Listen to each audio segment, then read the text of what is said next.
Okay. All right. So, hello everyone. Thank you for being here, and also thank you to Billy and Idan for inviting me to do this.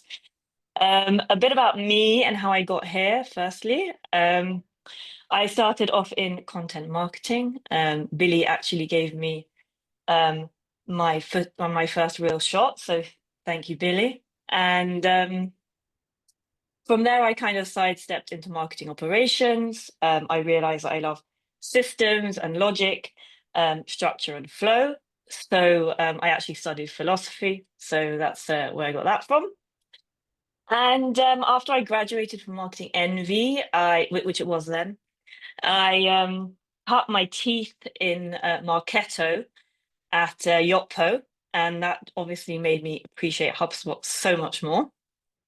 And then I worked at Fiverr for a few years, back to HubSpot, and now in the last 6 months, I joined Onebeat, which is a startup in Ramat Gan, and we are a retail AI inventory system, retail solution, which means that sorry, that was really bad explained.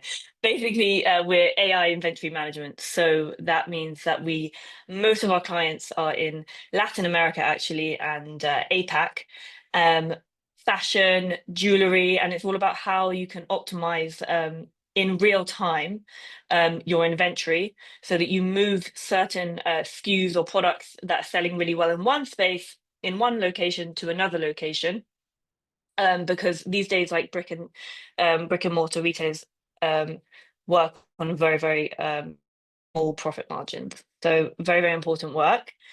Um, so when I came in, so basically this presentation is about to avoid tool-driven thinking, building low-tech, high-impact RevOps, and why I still love HubSpot and I love using every single part of it to its max. So I'll tell you a little story about how I started off my time at Onebeat. So 6 months ago, I came in and I had a lovely mess. Everything was entangled. There was no lead flow. There was no life cycle stages defined properly. Too many deal stages. A terrible liberal use of custom objects, like for no reason, which meant that all the data was in silos. Our customers were not even in HubSpot, so we would often commit the ultimate sin, which is sending a marketing email to a customer, which is one of the worst things that can happen from a marketing front. And the SDRs were outreaching customers as well. So it was a huge mess. And um, but I love that. It was very, very easy to untangle. I knew best practices, so I came in pretty quickly, started untangling everything. So that made me feel pretty good. I could, I knew what good looked like, and I knew sort of how to get there. So started rebuilding the system. As everyone, every good RevOps person knows how to do. So we map the lead cycle from prospect to customer, and we standardized all the data inputs. There were so many fields with string and just a mess, and we just really mapped out everything. At what point did this data point get collected? How can we standardize a field, and how could we make sure that the handoff to between sales and customer success is really lean? So we used every crevice of HubSpot. We used playbooks, which we used. We defined discovery playbooks for sales to fill in, and then a pre-sale sale book for the tech engineers to fill in. And we thought we were doing a really great job, and we were, And then there was also quotes. I was like, we need to use the quote. We're already paying for it. We need to use the quote object in HubSpot. And everyone told me, oh, you can't use it. It's not good enough. It doesn't have enough customization. But we used it. And I took a developer, and we really just got the customization that we needed. So everything was in HubSpot, and also customer success. So we uploaded all our customers into HubSpot. It's not the usual use case for HubSpot, customer success, but we doubled down on HubSpot. That was a decision. So all customers in HubSpot, we used the deal stages in order to define the onboarding flow. And that was rather than using service hub. So everything was the idea, HubSpot only and MVP, minimal tech. So I was feeling pretty good, did that pretty well. Everyone was happy, or so I thought. And then we rolled it out. We did trainings. We have a lovely enablement manager. She would roll trainings in Spanish and Portuguese. And we thought that, we were enabling. We realized that we weren't. We started to see lots of gaps. And I started hearing stuff from, through the grapevine that they hated the playbooks and they felt like they were working for HubSpot and HubSpot wasn't working for them. And that actually no one was really following the process anyway. And I started to see, after I lifted myself out of my euphoria of having fixed the system, I started to see the gaps, and I started to see that everyone is still using Slack. All the client communication is still on Slack. No, like, so many parts of the process are not being filled out. So we started to document everything, because the truth is that I did a nice flow on Notion at the time, but I had actually forgotten the processes myself. So it became, the boring hero of RevOps is documentation. And these days AI can really, really help you with that, because it will just take your kind of like confused memory and then turn it into a sentence or a guide that will make sense. So we made documentation per function. So we had the SDR handbook, we had the sales handbook, we had the CSM golden rules, and it would all be divided out. And they, everyone just go to the guidebook, go to the guidebook, go to the guidebook. So we did see some improvement in adoption through the guidebooks, but and then there was still a lot of bad feedback. And so I did a survey. So I sent a survey to everyone, only got 3 responses. And my learning from this is that trainings don't work, and workshops do. And actually, the traditional idea of running a training, especially when it's a global team, of one person sharing their screen and everyone else just basically zoning out and being on their phones or carrying on with their work, it doesn't work. And what does work is workshops. And a workshop is very, very different. A workshop is you're actually bringing you're bringing like a real example. So salespeople, they don't know how to make their own reports, and they should. I believe that HubSpot is such a tool that is easy to use. That sales leaders and also account executives should be able to run basic reports on their own activities or on their own performance. But they don't, they rely on us to do it. And we can't scale like that. We can't scale if we have to be, bogged down by every small report request every time. So what we did is that we took a workshop and we would say, okay, what you want to run a report of all the closed ones that you've had in the last quarter, or how long did it take you to close? What was the average close time? What was your close loss rate? And we took examples. We got people to share their screens and do the awful thing where you have to tell them, no, you move your mouse a little bit to the left or a little bit to the right or to the middle, and you have to just somehow describe to them where you want them to be on the screen. We did all of that, and we saw a big uplift in adoption.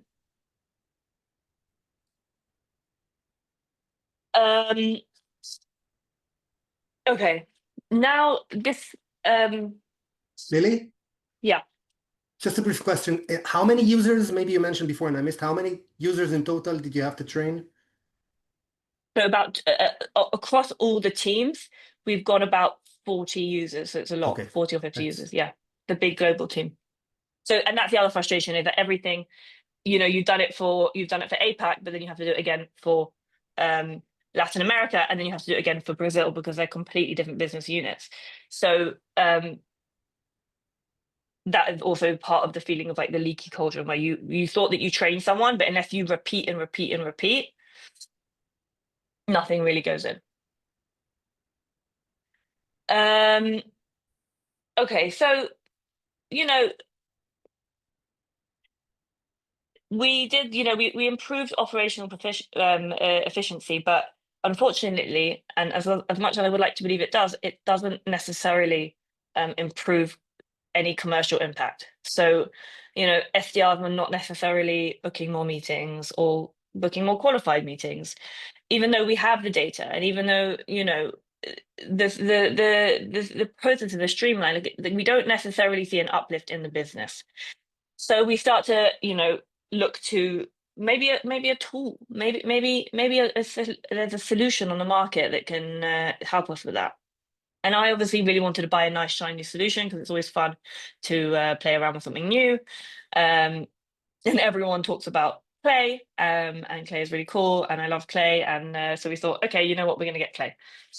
So, because especially with the SDRs, and I think that probably everyone is experiencing this, but SDR job was always hard, but it's definitely gotten a lot harder. What worked in 2022 does not work in 2025. The emails are completely saturated. We thought that it was novel to send, sequences in 2022, and you would be able to book meetings through them. It doesn't work anymore, and everyone feels that. So everyone's trying to innovate in this area, and we thought that clay, was the way to do it because you can personalize messaging, and there's dozens of possibilities on it. So we got everyone credits for free, and we got everyone to test it, and we tested it, and we thought, oh, this is great, it's going to work. And we asked the SDRs, what do you think of the tool? Do you like it? And they basically didn't respond to us because the underlying truth was that the SDRs weren't even handling their inbound leads. There was basically a lack of management for several months, which meant that even the most basic functions of SDRs, like qualifying a lead, outreaching them was not happening, and they were confused about their tech stack anyway. So we were using Aurum and Apollo and HubSpot, and actually adding in an additional tech layer at that point was not going to be the right decision, and would have only first of all made us less lean in terms of our tech stack, and second of all cost us money. So the underlying, my learning here is that a leadership gap cannot be fixed by tech. And this is just my final two slides of about AI, and just some thoughts and just some thoughts and feelings about AI, and where I think that it's going to go, and how how we can already leverage it, and also where it doesn't help us. So it's really great for analyzing vast data sets, churn, as RevOps, doing churn loss analysis, churn analysis, closed loss, all those things it's great at. It's also obviously great at generating ideas and formatting stuff and summarizing, and I'm sure that we all know that. And there's obviously been so much said about AI, but it doesn't help us obviously with human judgment and nuanced decisions. It can't do that right now. It can obviously help you respond to certain situations in a more nuanced way, but it doesn't do that for you. And let me just, it's gone. But there are still there's so much pressure from management and leadership to bring AI into our jobs, and everyone obviously is using ChatGPT on the side for everything that they do. But in terms of there's just there's basic marketing operation functions that AI still can't solve for you. It cannot, the HubSpot AI, you can't tell it in a language to build a workflow for you. The tech there is still so behind. It can't, even the list function, when you tell it to build a list for you, it cannot do that well. And obviously we're very, very excited about the HubSpot connector to ChatGPT that just came out this week. Super exciting. Obviously, security and IT are less excited about that, but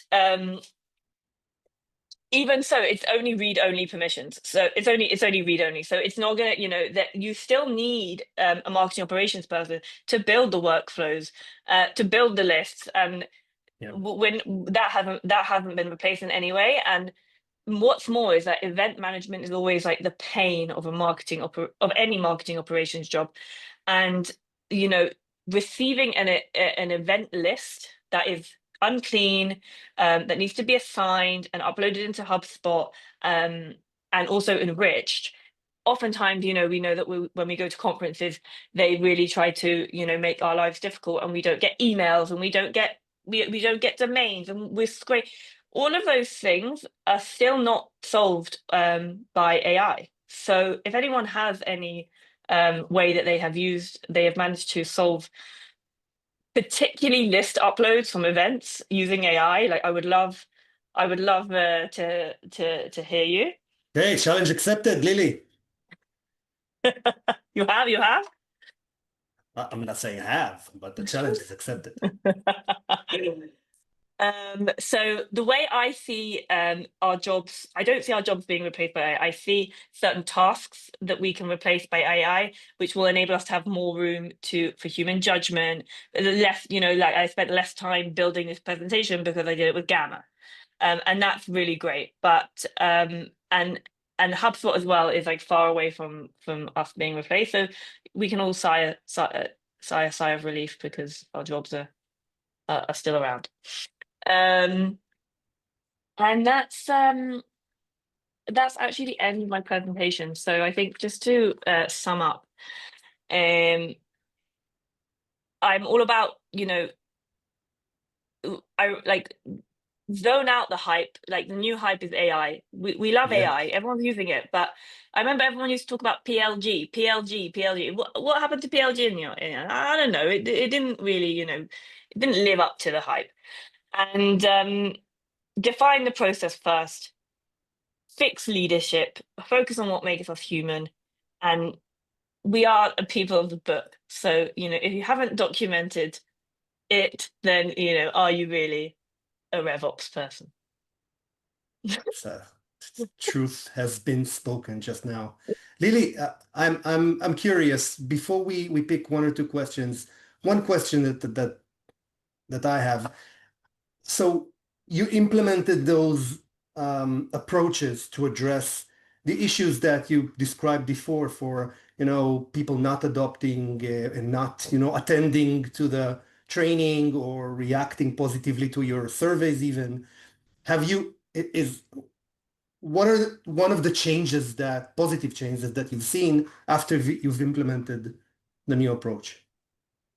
Yeah. So I think it was only like this week that I did like a focus group of some of Okay. the sellers in Latin America, and it was only when you really get close and they shared their screen and they showed me they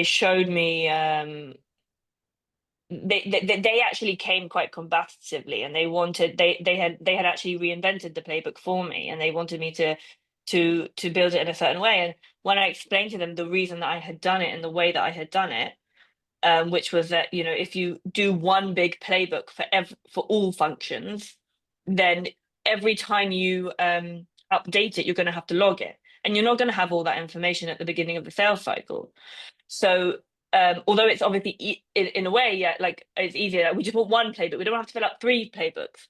But like the way that we built it by stage is because then at each stage you fill in different criteria. You're not going to know at the beginning of the sales cycle, you know, the contract details, or you're not going to know there's certain like pain points that you might not even know yet, or the pain points you should know at the beginning. But all those things, all the data points are gradually accumulated throughout the sales cycle. So I explained that to them, and then we Nice. came to actually to a better solution, which was, we're going to have playbooks by function. So the AEs have their playbook and they fill it in, and then the solution engineer has his playbook and he fills it in. And at the beginning, the SDR has their playbook, which is what we already have. They're just not really aware of. And I think there's just like basic UX stuff, like like they thought that the views on the deal record they have to fill in. They thought that everything on the view they need to fill in, and they didn't understand that the playbook is actually synced. We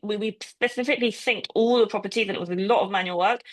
Synced all the properties from the playbook to the view, but somehow they thought that they needed to fill in both, and it's just like there's just like very like just UX thing. Like they didn't understand how to, like, you know, when you come into to the record and it shows like all the activity, they didn't understand that you can switch through tabs. And then we had actually created cards where we organized all the deal information into different groups. And there's just like simple UX things that, you know, when you actually have a conversation with someone and share your screen, like you're like, oh, okay, yeah, I didn't know that. Nice. Okay, everyone, just a reminder, if you have questions for our speakers, feel free to use the QA button on your Q&A button on your Zoom client. Lily, we have a question for from the audience there. Hmm. It's from Francine asking, in your opinion, what's the most underused part of HubSpot that, you know, and I would add to that that you think that your users should be using a lot more, but they don't.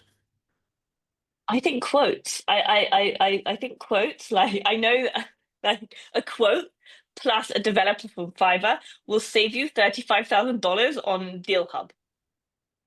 Oh, hot take. Hot take. Okay. Is it that good in your opinion? Because you No, know you are it's not correct that that good. It's not that it's good. no. Okay. No, but it's not that good. But it's about, you know, it's about using minimal viable product. And you know, if you can get the customization, not going to be like Deal Hub. It's not going to be as beautiful as Deal Hub, but it's going to be in HubSpot. You're not going to need an integration. And you're going to save $35,000. That is good enough. That's good. That's good. Thank you so much, Lily.